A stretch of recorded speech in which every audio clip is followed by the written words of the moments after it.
Good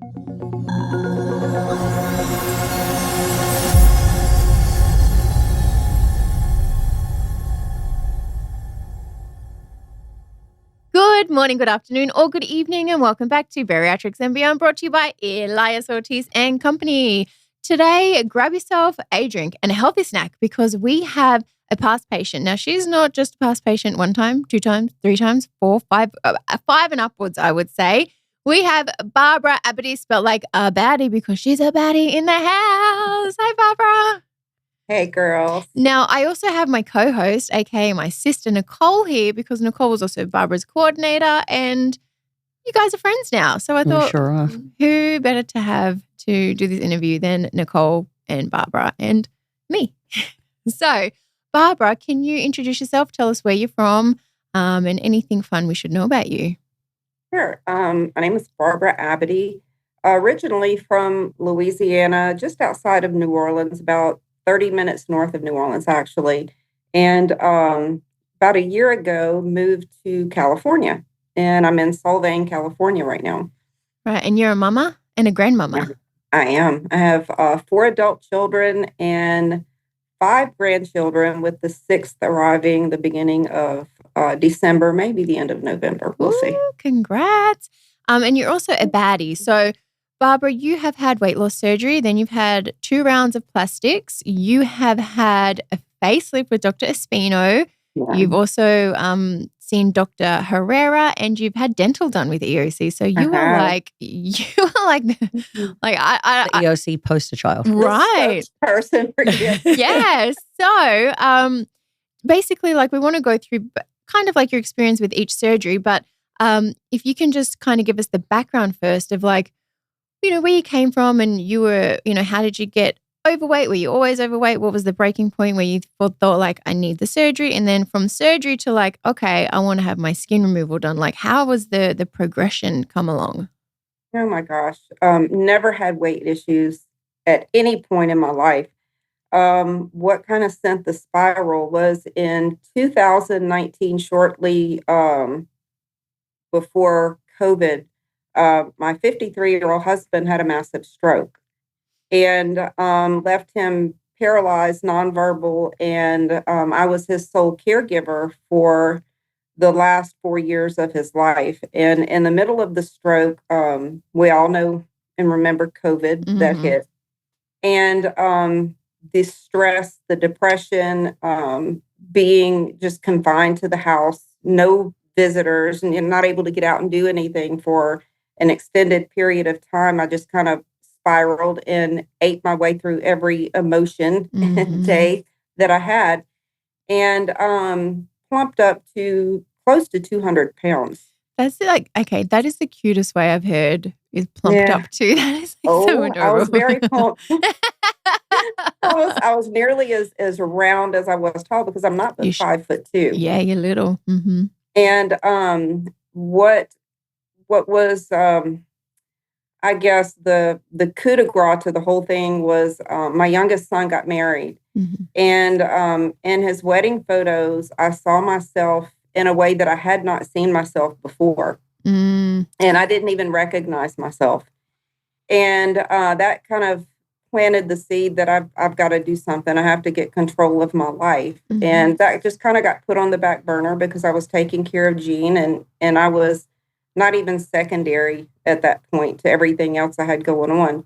But I started having some very real heart issues that I didn't tell anybody about at all. Wow. And I would remember going to bed at night praying that God would just let me live through another day, because I knew if I died in my sleep, nobody was going to be able to take care of him like I did. That's like, and then it got the most unselfish thing to. And it got to the point where I was like, okay, you know, I can go to bed and pray every night, or I can really take control of my life and do something about it. So I went and saw a cardiologist. They did stress tests. Stress test came back all kind of crazy. Then they did blood work, and the cardiologist called me in, and she was like, we really need to talk. She said, triglycerides, anything over 150 we consider high, and yours are over 2,000. She said, I don't know What? how you're walking. Yeah. She said, I don't know how you haven't had a stroke or a heart attack. She said, but you're on your way. She said, I don't know if you have a day, a year, a month. She said, but it's going to happen if you don't do something. Whoa. And I had a very good friend of mine who had VSG surgery in Tijuana. And she was talking to me about it and kind of encouraging me to look into it. So I contacted my cardiologist and asked her if that would even be an option for me at that point. And she said, absolutely. Right. She said, I'll get your blood work, your EKGs done, tell me what you need, and we got to do something. So that kind of set that in motion. And I ended up at a doctor's office in Tijuana, very, very, very good doctor, was not with EOC for the VSG, but had the VSG surgery. And within 2 months of having the VSG surgery, all of my levels were near normal again. I was off all of my medication. And I've been a fibromyalgia sufferer for the better part of 20 years, which the weight loss even put that in remission. Wow. Yeah. And so from that point is, with the weight loss and the skin, we all know what that does. I started looking into skin removal surgery, and that's when I found EOC. What was the time frame before you started looking into skin removal? Close to a year. Right. And close to a year. At that point, were you still caregiver for Jean? At that point, I was. Yep. Mm-hmm. Yeah. Yep. Yeah. And I knew that it was going to take a team, if I did that surgery. And I had my sister as a nurse, so she volunteered to help me out a little bit, and she did. Yep. I had a good team, kind of like you have a good team. Yeah. Having a good team and a good companion is like, it makes all the difference. It really does. It really, really does. Yeah. Yeah. So how did you find EOC? You're looking into plastics. How did you find EOC plastics? Online. Yeah. Yeah. Just researching online. And I actually had a very good childhood friend that I didn't know at the time was also looking into EOC, and she had her VSG3 EOC. Oh, cool. Yeah. Nice. And then, so who did you choose for your to be a surgeon? Dr. Lazos. Hey. Yeah. So good. So a year after weight loss, you looked into having plastics. How soon after looking into plastics did you schedule your plastics? I got really, really lucky. I talked to Andrea, and I was really expecting to have to wait about a year. She was asking me how soon I wanted to get it done, and I told her as soon as they could get me in. And she messaged me back shortly thereafter. She said, well, we have a cancellation. Can you be here in 3 weeks? And you were like, yes, I can. I was like, yes, I can. So I was all on and having to get, everything that you have to do to be approved for the surgery. I had to go through everything and just kind of rush that process through in 3 weeks. Wow. And so what was your first round? What did you have done? The first round was a 360. I had breast reduction because all of my life I had really large breasts for such a small frame. And even with the weight loss, I still had those. So I had a breast reduction, 360, lipo, and BBL for the first surgery. Nice. And then, so how was that recovery? It was virtually painless. I was very surprised. The only thing, if I can say the only thing that I had issues with were the weird sensations from the nerves reconnecting. Isn't that, it's the weirdest thing. Like it's almost like little like firecrackers on your back, like coming back to life. It's so weird. It was crazy. I didn't know what it was. I thought something was wrong. And, the EOC team was wonderful. And I introduced myself to Andrea all the time as her favorite pain in the butt because I messaged back. I messaged that woman so much and so often about every little thing. Right. And she was amazing. I mean, she just taught me through everything, and found out that I wasn't dying. Everything was normal. Right. Trust the process. I can't tell you how many times I've heard trust the process. Yes, absolutely. And then, so after you recovered from your mummy makeover, what was life like for you? It was unbelievable. I didn't know, what's the word I'm looking for? I didn't even realize I lived life in a shell. Mm. You know, my clothes were my shell. The way I sat, the way I didn't even realize I didn't make eye contact with people. Oh, wow. Yeah, I hate to use, because it sounds so cheesy, but it was almost like a rebirth. No, that's not cheesy. That's amazing. Yeah. Wow. And then, so after you had your plastics, what was the next round for you? After you had your mummy makeover? The next thing I did was the facelift with Dr. Espino, because the weight loss left a lot of sagging and drooping in the skin. And I just, every day that I looked at myself, I just felt like I looked so much older than what I was. You know, it wasn't a vanity thing. It was about wanting to look like I felt. Right. Because you've got this now, you've got this new lease on life. You've lost the weight, you've got this new body, and then you're feeling good. And then you look in the mirror and you're like, but I look older than what my age actually is. Yeah. I didn't look like I felt, and I wanted to look like I felt. And you know, what I told Dr. Espino, I said, I don't want anything really dramatic. I don't want to look in the mirror and not still recognize myself. And so he had me show photos to him of me 10 years ago, 15 years ago, 20 years ago, so that he could get an idea, you know, of what I looked like before. And he nailed it. That's awesome. I was going to say, that's when you met this angel. I was going to say, do you feel like you look like you did before? Like, do you just feel like you look like your younger self? Okay. Well, let me say body dysmorphia is a real thing. Oh, yeah. Okay? It's a son of a bee. It is. And a million people can tell me how good I look, body-wise, face-wise, the whole 9 yards, and I'm still going to find something about myself. Having said that, yes, I do feel better. You know, I do feel like I look better. And I have to go back and look at photos before. Same. Kind of do a side by side. You too? Yep. Same. Oh my gosh. And I wonder if that body dysmorphia will ever stop. No. Well, because I'm having a hard time hearing, but I feel like you've got to put headphones in, you ding dong. Well, I don't always use headphones when I'm here. Because we talk to each other. Right. So I wonder why I can't hear what the hell's going on. Am I supposed to put these on? Yes. Oh, for God's sake. Get with it, Nicole. Can you tell I'm not a professional? Don't cut this out, by the way. You can leave her nonsense in here. Oh, Hey, welcome to the party, Nicole. I'm sorry, I don't know what the hell you were just talking about. I sort of heard little bits. I bring my own headphones because I like, pink stuff, but there we go. I'm like, this is really we were hard talking to hear, about whether or not body dysmorphia. Oh, that exists for sure. No matter how much improvement we do and how much people say, wow. No, there's always something. Gosh. Because you know why as well? I think I remember when you were going through the facelift.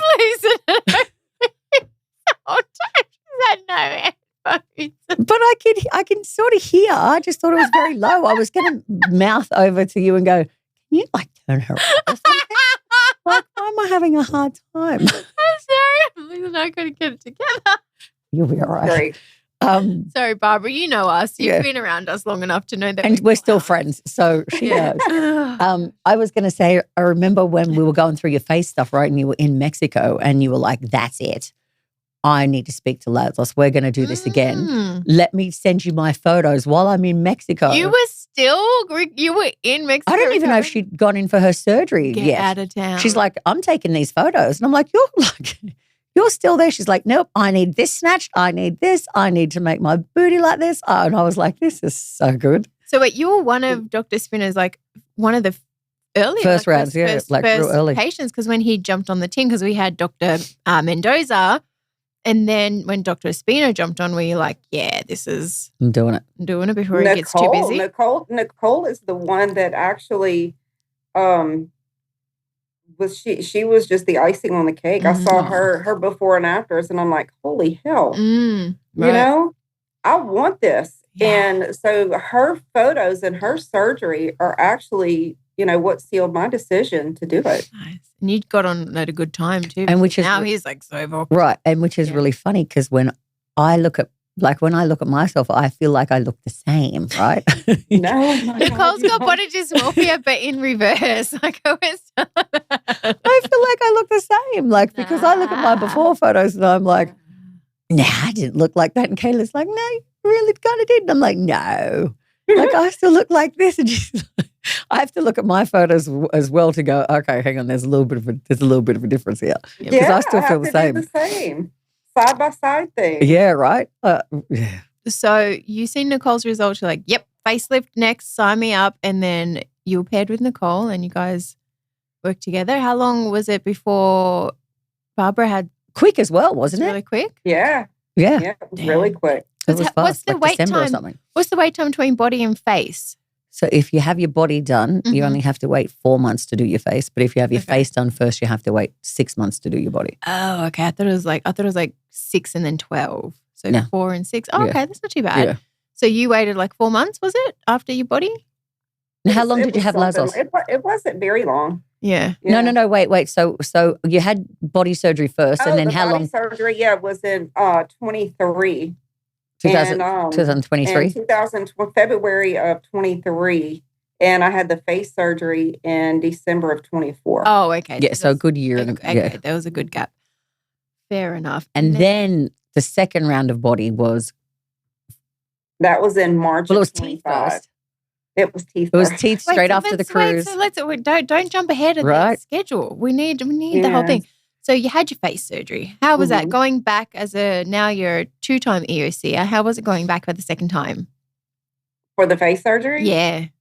I was terrified. Really? I was more afraid of the face surgery than I was the body surgery because, you can always put clothes True. over the body. True. You can't mess up your face. I knew that whatever it was going to be what it was. And the only thing that I had to go by was Nicole's results. And so I went in with blind faith and he told me, he said, you're going to be swollen. Your eyes are going to be slanted.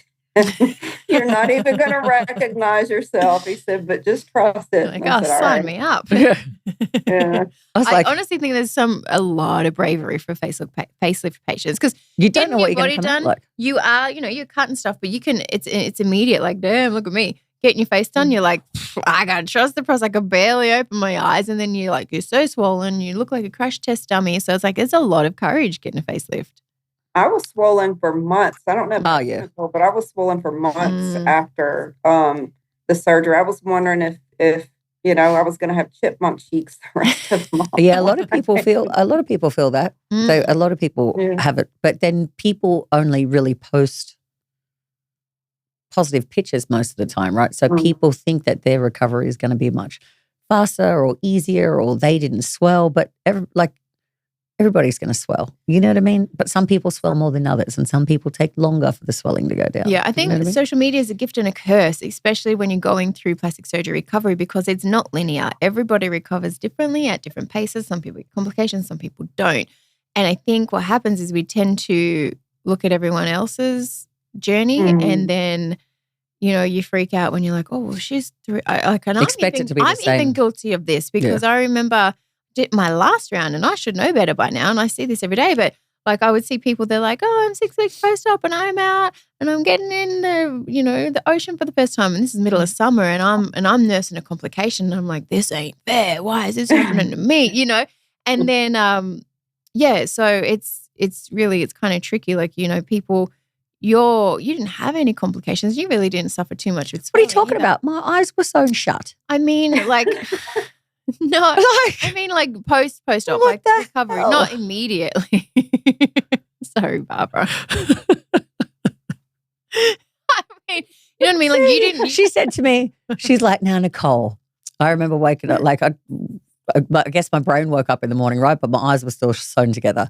And she'd said to me, now listen, now they've had to sew your eyes together, right? So don't try opening them like they're sewn together intentionally.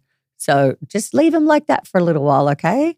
And I just remember I was delusional at the point anyway, and I'm like, they should have sewn my mouth. I wish they did. She was so bossy.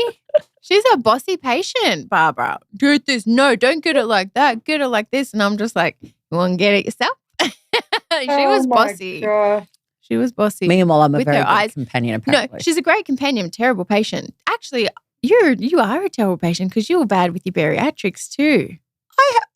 Listen, I was in the hospital for an extra couple of days. Something was going wrong with me. I couldn't quite work out what it was. Yeah, she was a terrible, terrible patient, but super bossy. Like, yeah, you're like, you're doing this wrong. And I'm like, you can't even see what I'm doing. I can tell. Seriously, we're rolling her out of the hospital and she's like, no, don't get that. My bag's over here. Get that. And I'm like, Nicole, you can't even see. I've got your bag. And like, listen, I had this little slit, right? And I would like, my eyes were like this and I could see through the cracks. But she's a great companion, but not a great patient. I'll look after you. Don't worry. Right. And then, okay, so let's go back to Barbara's story. So you had chipmunk cheeks for a little while. I did. You said you were swollen, but then at what point post-op were you like, actually, I love this? Like it's starting to look really good. Oh my gosh, it was months. It was months after. Mm-hmm. Yeah, it was probably, I would say a good 6 to 8 months. Really? Damn. Damn. Before all of the swelling went down and before I could see me again. Right. And then it takes a while. Right. So with the new face, you're like, well, I think I need new teeth. Is that how that happened? The teeth were coming along because I was going to my dentist that I'd always used. And every time I went, it was a new crown. I need a new crown here. I need a new crown there. It was just thousands and thousands of dollars because, as you age, your teeth kind of break a little bit. Yeah. And just wear and tear. Sorry. That's okay. We've lost your head, but family's there here. we go. That's all right. Hi, family. And so it got to where it was just this constant, outpouring of money to get it done. And that's when I kind of looked into what EOC had going on and if it was a better financial option, which it was. Yeah. Get it all done at the same time. Yeah, so what did you get done to your teeth? I ended up getting 20 cubic zirconia crowns and one implant that I still have to go to Tijuana and get done. They still have to place that one. Don't you feel like it's always a good excuse to go back? You know what I mean? Because you're pretty close to California, so it's not like you're flying across, the country. No, I actually am able to drive to the airport and take the shuttle from the airport. Nice. Right. That's nice and easy. And then, okay, so you did your teeth. How far after face? Trying to see. Like I said, I wrote everything down. I think it was in March too. Okay. I'm gonna try and switch locations so that I'm not disturbing anybody. I would say it was a couple of months because I think I remember if you had your face in maybe December, I think we were originally talking about, and then we went on the cruise together. We all went on the cruise together, and it was right after that. It was after the cruise or before the cruise? It was after the cruise. Right. So then after your facelift, we met in person because Barbara came on the cruise, and that was you said that was your first cruise. Alone, right? Or first trip by yourself in ever. Yeah. And then how was that? I had a really good time. I was kind of apprehensive about doing the EOC cruise alone, but I ended up making a lot of new friends there. Yeah. Yeah, EOC patients and new friends. And then you got to meet Nicole. And we hung out a little bit. Yeah. And then Andrea, because she was your coordinator first time around. So it was it's kind Comes of cool full to like circle. actually like, you can put faces to the name, but it's kind of cool to actually like hang out with these people too, Right. and vice versa. Because I remember you being on the cruise, there was a couple of it was pretty brand new to like Dr. Spino was not too far in. And you're like, I think I have some of my patients here too. And Nicole, she had you. I'd disappear and go hang out with the face. Who was the other lady? Ivana? Chris. Oh, Chris. Why do I always think her name is Ivana? Chris. Yeah, she's another one that's been back a bunch of times too. Yeah, she was actually one that I met, and we're still friends to this day. Nice. On that cruise. Yeah. I love that. And are you going to come on the next cruise next year? Girl, I'm already booked and paid. Oh, girl, are you really? Yay! Yeah. I'm so excited. And I'm bringing my companion for the cruise is my friend Joanne, who had her VSG surgery through EOC. Oh, cool. And she is a future plastics patient. Oh, that's awesome. She and her husband, Patrick, both had VSG surgery through EOC. Oh, my God. That's awesome. So you bring in more EOC fam. We just multiply. We really do. This cruise, I think we're way over 100 booked now. There's like over 170. Wow. Over 100, like, what? Yes. Over 170. Because last year was our first cruise, and how many? I think we had 70 maybe. Yeah. Booked. Something like that. And then plus like us, which is probably like 30 of us. But yes, it's ridiculous. I'm so excited. I didn't think it was that many. We're just taking over the Carnival ship. We may as well at this point, I think. We should just be like, hey, Carnival, how much for a buyout? You know, like we should call it they do that, EO Carnival Cruise. Yeah, they do that. They do. They do. Yeah, they do. Oh, yeah, because they do that for Backstreet Boys because they do like a thing. So we should totally like. It's just going to keep multiplying. It will. Hopefully each year it's just getting bigger and bigger. So that's the goal. And I love that. Yeah, I'm pretty sure it's about 170 people that have already. I love that. You know, I'm exhausted already for next year.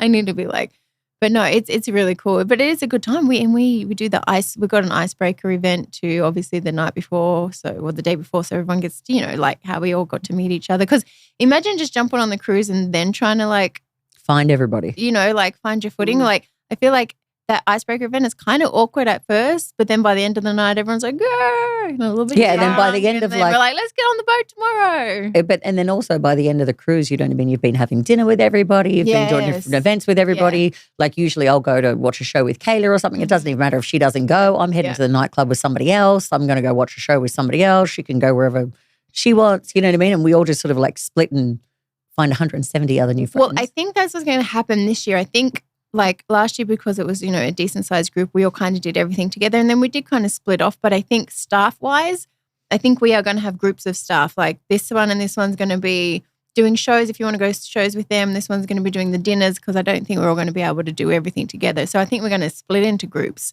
So that way people can be like, well, I want to go with Nicole and go to the club. And people are like, well, I want to go with Haley and go to the bar. And people are going to be like, well, I want to go with Kayla and I'm going to bed. How did we know that? Because that's what you do. I get tired, man.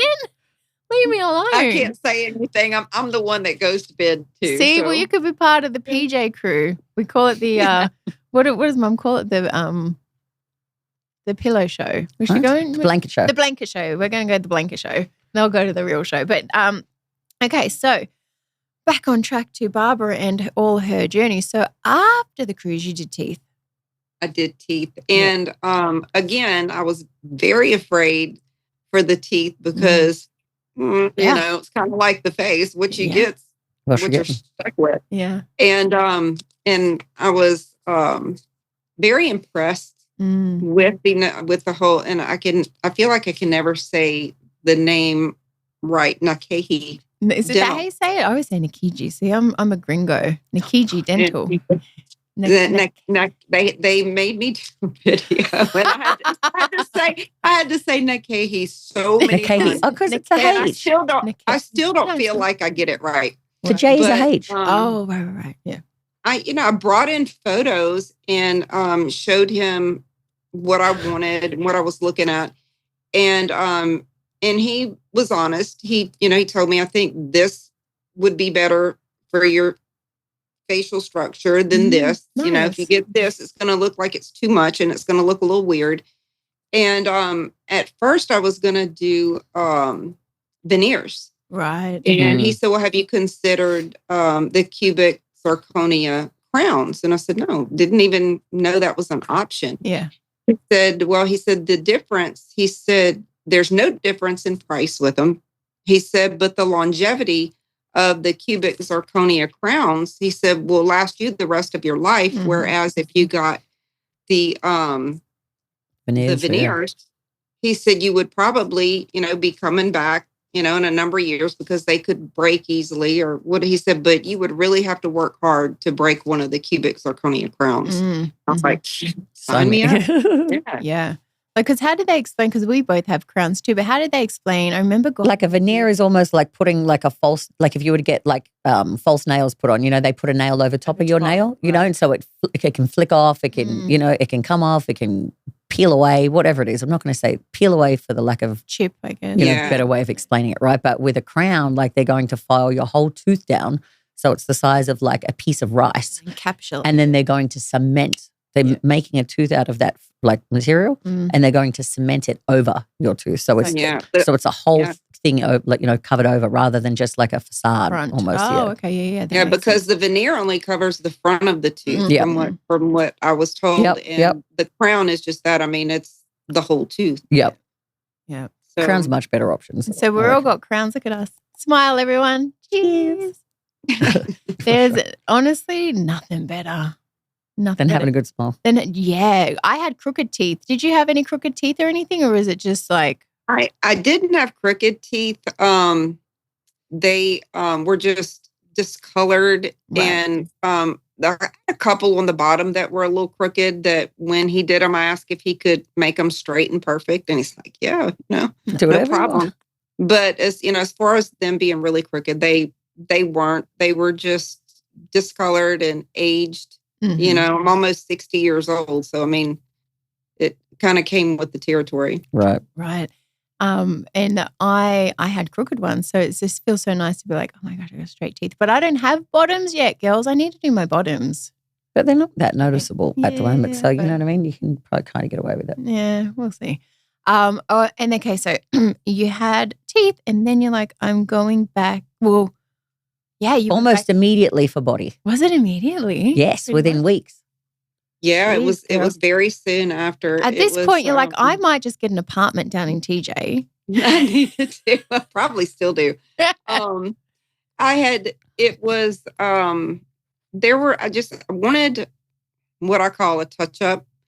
I still wasn't happy with the breast. I felt like they were still too much for my small frame. Oh, really? And so I wanted to go back for another breast reduction. I mean, when I started the whole process, I was a 38 E. Yeah, and like I said, 5'2". Yeah. And so he got me down to where I was, I think, a double D. And I still, wanted less. Yeah. And so I went back for the second breast reduction, and he did a little lifty poo with some small implants. I told him the smallest ones that he could possibly get, just for lift. And that's mainly like for the shape as well, huh? Like, yes. Yeah. Your boobs look really good, by the way. Especially in that dress. Except Barbara just did glamour shots. Can I insert a glamour shot here of what you just did? Yeah. Okay, everyone look at this glamour shot. And your boobs look so good. Like, you look phenomenal. But like that dress and those boobs in that dress, I'm like, girl, you know what you were doing with that dress. You look that was just hats off to Dr. Lazos right there. You did so good. So second round was another breast lift and a small implant. What else did you do? We did a torsoplasty because I did not do that the first round. Not everyone wants to do the torsoplasty the first round, and I feel like a lot of people that don't regret it and come back to get it done. Do you wish you did it first round? 100%. Yeah. Okay. Yeah. I wished I had. And the second round, what did I do? It was the another breast reduction with small implants, torsoplasty, abdominal lipo, because they couldn't do the abdominal lipo with the tummy tuck. And when he did the lipo, we did a little BBL touch up. And your BBL looked really good too. I was Thank you. there for your recovery because we By coincidence. Yeah, by coincidence. Did we know Barbara was there when we? I did. You did, right? No, but I'm saying like going into it, we were like, I did. Barbara's going to be there. Oh, okay. Yeah, because because we stayed in touch and stuff, so I knew what your schedule was like. I knew you were going back overseas. I knew you were coming in for your teeth, and then you were going back to Lazos, right? And then you had your complication. Like we missed each other because you went in for surgery first, and then you came home, right? But because of your for her teeth, I was there for my surgery. Right, and then so we were coming and going, but then Kayla had her complication. We had to go back, and I'm like. Barbara's coming back. Like we're gonna catch each other again, you know? Yeah, we were there at the same time. Yeah, we had a good time. We were like, I was braiding your hair. You were coming. We were like going to dinner. Yeah, we went to dinner. It was nice, and like that's what I love about EOC. Like, where else do you go for surgery, and then you can like also like, hey, make friends for life. We were just on a cruise earlier in the year, and now we're both here again. Let's go for dinner. Like, hey, come over in your PJs, braid your hair, and like it's just like. It's so cool. Yeah, like agreed. And then we're like, oh, we're gonna vacation together. You know, we're like, we still have to do that, huh? This year's we do.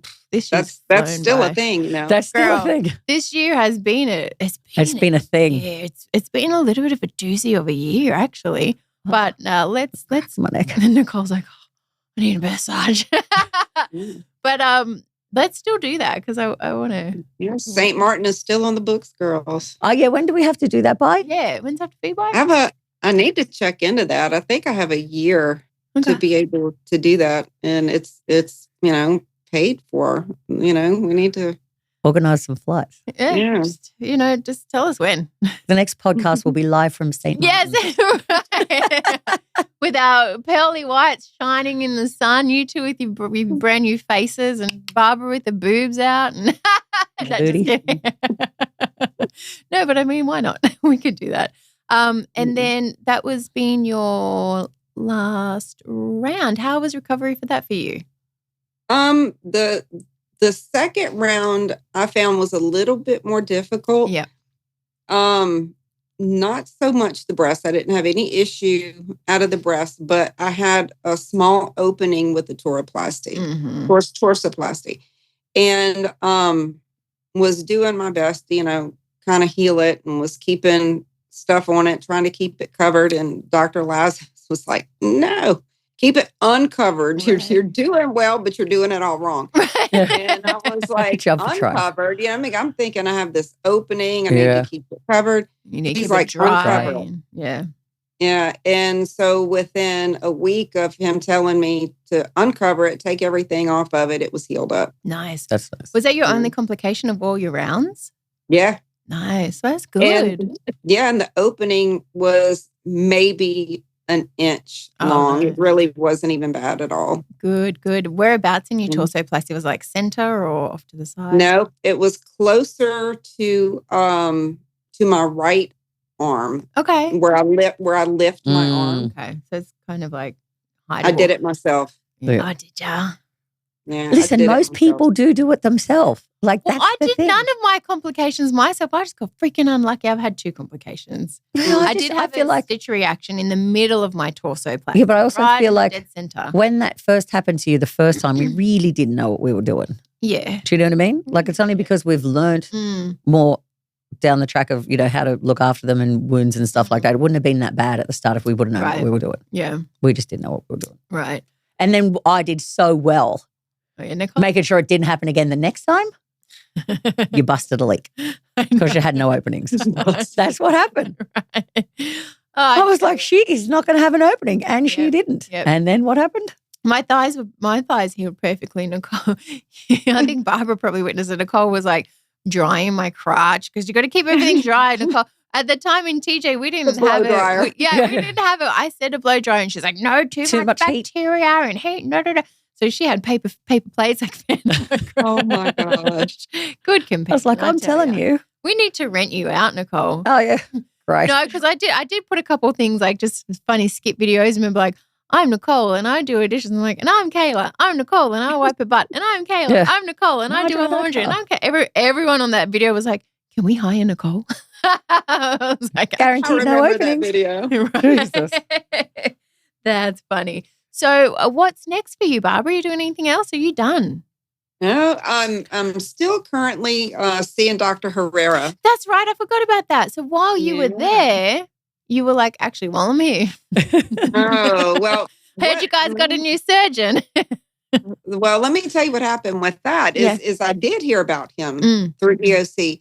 And before I made my way to Tijuana for all these final surgeries, I had been going and seeing my OB-GYN doctor. I guess at this stage of life, it's a GYN doctor.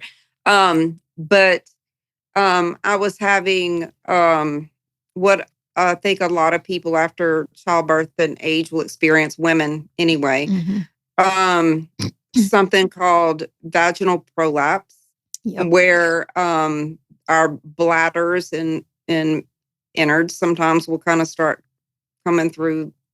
Sorry, guys, in the background. the vajayjays and menopause over a number of years had done its thing with my body. And the doctors back home were telling me that I was going to have my third major surgery for a bladder lift. And there was nothing they could do for the menopause, symptoms and atrophy. It was just a fact of life that I was going to have to live with and accept it.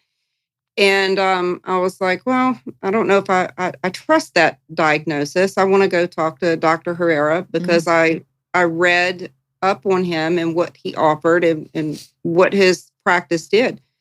And so I went and talked to him and he said, no. He said, we can fix this without major surgery, without any surgery. He said, we can fix all of the ugliness that menopause has done. And he said, just trust me to do it. And I said, well, what do I have to lose? Right. I didn't have anything to lose at that point. And so he took me in his office. We sat down. He went over everything step by step, brought out this, album of photos on his computer. And we went through everything. And he was very patient, explained everything thoroughly. And matter of fact, I just messaged Alyssa to schedule my final monthly appointment with him. Nice. And then I go back in 6 months. And then after that, I go back yearly for laser treatments. Nice. For the menopause symptoms. Yeah. How many times have you seen him now? I've seen him 3. Right. I'm going back for my 4th. The 5th will be in 6 months after this last appointment. And then after that, I go back annually to see him. Nice. And how are you doing 4 appointments in? Oh my gosh. It's yes. I don't want to get too graphic because, No, get graphic. We're fine. No, we need I'm just excited. No, it's exciting. And it's hard. It's hard to share this journey online, like with pictures or like people's testimonies. So like people need to hear it, share it. I'm, like I said, I'm pushing 60 years old. The idea of sex drive was there. It was like, yeah, I'm in, sign me up. But the body was like, nah, we're dead here, and we're factory's closed. Yeah. And so it was embarrassing. It was humiliating. It was discouraging and depressing. Because like I said about the facelift and the body surgery, my insides and my brain was not feeling like my body was. Right. My body was saying one thing and my brain was saying, no, we're not going to accept this. And so I started out with the O shot with Dr. Herrera. And then from there, he started with the vaginal laser treatments, which were not painful at all. Nice. Not at all. And it's been life-changing. Wow. It's like a factory reset for about 25 or 30 years ago. Get out of town. That's awesome. Yeah. I have another question. Here we go. Nicole's going to schedule. No. Like, because my head's going all different areas. But so you're due to go back, right? Soon-ish. 6 months, she said. No. She's got one more appointment before 6 months. Right. So I'm just trying to think about when that appointment may be roughly. Because I'm sure we have to go back at some point, right? We have to go back. Yeah. So we should, do it. A reunion. Yeah, a little reunion. Well, we can do Like I that. said, I just emailed Alyssa today to get her to get me on schedule because I have to have that tooth. Yep. Oh, the implant done, right. And the implant put in, and then you I'm can see trying to get them to organize it to where I can see Dr. Herrera for that visit and get the tooth done. Yeah, that makes sense. While I'm there, because I'm going to be there roughly 5-6 days. When are you thinking? Hopefully sometime before Thanksgiving is what I'm hoping to get Sounds down there. perfect. Yeah. Yeah. We'll see there. Just tell us We the dates, we'll be there. really might see that. But so your sex life has improved since Dr. Herrera. Is that what we're saying? Without saying it? Like I said, I'd have to get Michael on this call. But hey, where is he, Michael? He's at work. Lucky. But yeah, like I said, it was like a factory reset. Like that's cool. My body went back 25 or 30 years. It was unbelievable. Wow. And no major surgery. And my GYN doctor back home took me off of my hormones. He said, you've been on them for years. We need to just let your body do what it's going to do and accept the fact that this is what happens to women as they age. You're like, nah, not accepting it. Not according to Dr. Herrera. Yeah. No. Dr. Herrera said, no. He said, somebody told you that? I said, yeah. Somebody told me that. And I was all in for major surgery, having another surgery for bladder lift. He said, no. He said, we can fix all of that without surgery. I said, all of it. He said, all of it. And he did, man. That's incredible.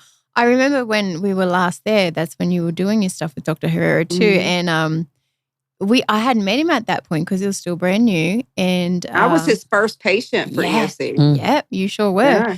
And I remember we were having, I think we talked about at dinner, maybe we were in the room or something, and you were just like, he is incredible. And you had so much hope because he gave you like this hope that you just thought was, it was done for, you were done for in that department. You're like, well, it is what it is. So you kind of accept it and you're like, no, he's so knowledgeable. He's so nice. He's, and then we met him a few days later. And we understood. And then we're like, yeah, he really is. But it was, I remember you saying that and I'm like, we need to get a testimony from you so people, can kind of like. And now it's good that it's months later and that you have actually gone through most of the process and you can go, no, absolutely. Yeah. Like it wasn't just like pillow talk. It wasn't just words. Like he's actually. This is actually happening. Backed it up. This stuff really, it really does work. And, and I feel like as women and as we get older, we start to feel kind of disposable, that the good has gone out of us. We've had our children, or we've aged and menopause has hit and it's like, okay, well, you're done for. Just go home and do what, good older women do. Take care of your grandkids, bake cookies and wait to die. And I was like, I'm not doing any of that. So that didn't go through my head at all. Society. No, you are absolutely right. Yeah. Society is 100% like that. Yep. But you're like, no, I'm not signing up for that. Let me take an alternate route. And you did. And life's great. And he explained everything. He explained how the lasers work and what they do. And I was, like I said, I didn't feel like I had anything to lose at that point. All to gain. Yeah. All to gain. All to gain. And he was spot on, man. That's awesome. I'm so happy for you. Like what a complete in the last, how many years? Like it's been like 5-6 years, your transformation. Like you've put the work in. You were like, I'm dedicated to like now putting myself first, right? Oh my gosh. I should have sent you a before VSG. Send it. We'll put it up here. We'll do you before and after right now. Oh, it's crazy. It's almost unrecognizable. You're like, who am I? So how do you feel now? Like physically, mentally, spiritually, and everything? Because like you've had quite the journey, not just with your body, but in your life. Like your life flipped upside down, and now it's kind of flipping back around. So how do you feel? I'm happier than I've ever been. Michael and I have known each other literally all of our lives since kindergarten.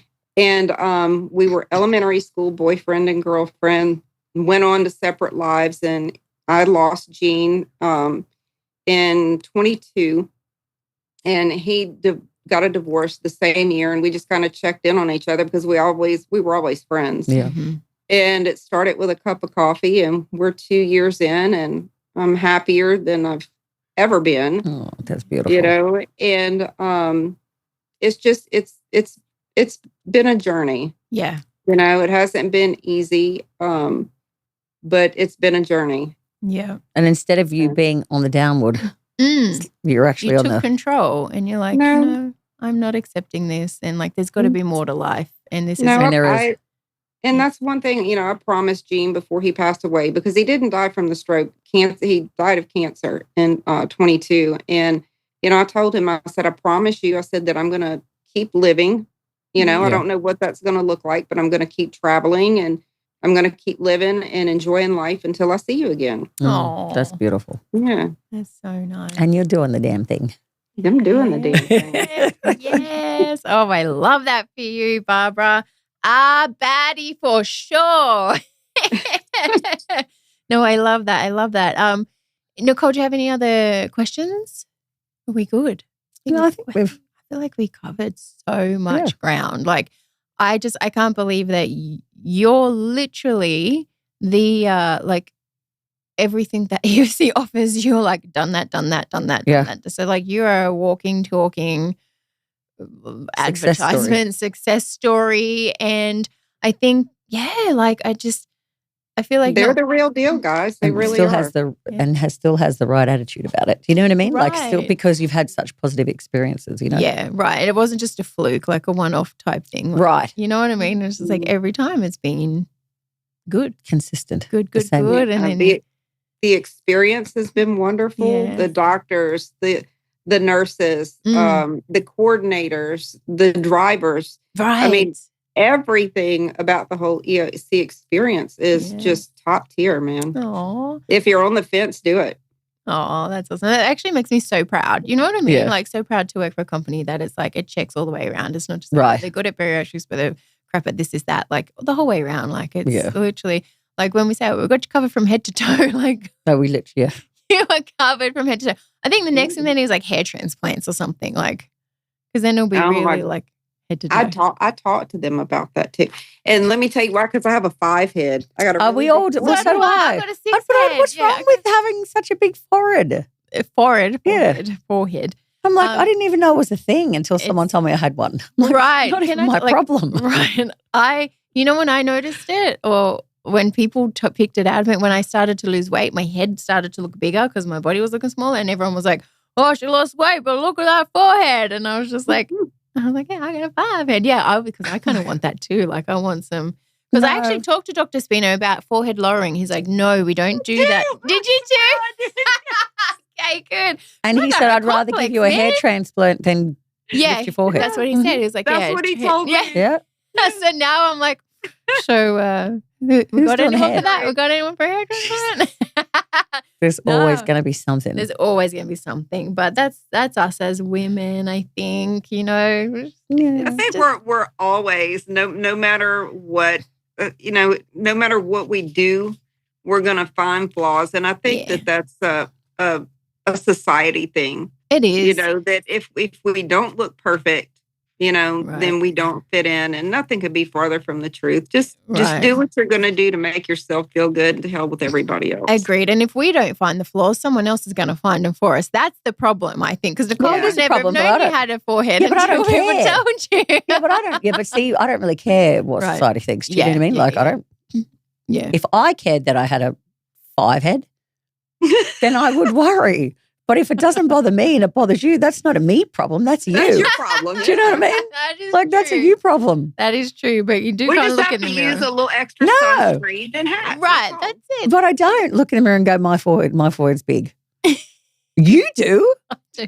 She does it to me, and I'm like, it but hits I don't. me in the forehead, man. And I'm like, is that a thing? It is. Maybe it's an Italian thing, ladies. Maybe that's what it is, or maybe it's just like, like us, the women that are just very like, I don't know. Would you say dominant women have a big forehead? I don't know. I don't know. I don't know. I don't pick apart people's things. Look, do you know what I mean? Something's got to carry this big brain around all day, so. I don't notice anything. I'm just oblivious to most things. So Someone's going to tell me. Like, obviously, she didn't know she didn't have headphones on for the first half an hour. She was wondering why she couldn't hear a damn thing. Like, can somebody just tell me? Like, I have to work this out. It's too much to think about. Oh, with that being said, Barbara, thank you for having us for an hour. Because we're a lot. We're a lot to deal with, but we love you. Gosh, I love you, ladies. Oh, thanks. And thanks for even wanting to spend more time with us. Right. And if you don't text Nicole or me about when you're going back, I'll search your file. We'll look in the database and we'll be there at the same time. As soon as I hear from Melissa, I got my camera going all over the place. As soon as I hear from Melissa, I'll let you guys know. Right. Perfect. Cool. And we'll try and plan a trip around that time too. And then we'll do the same Bart's thing. Martin. Good. Okay. All right. Love it. Cheers, ladies. Good to see you all.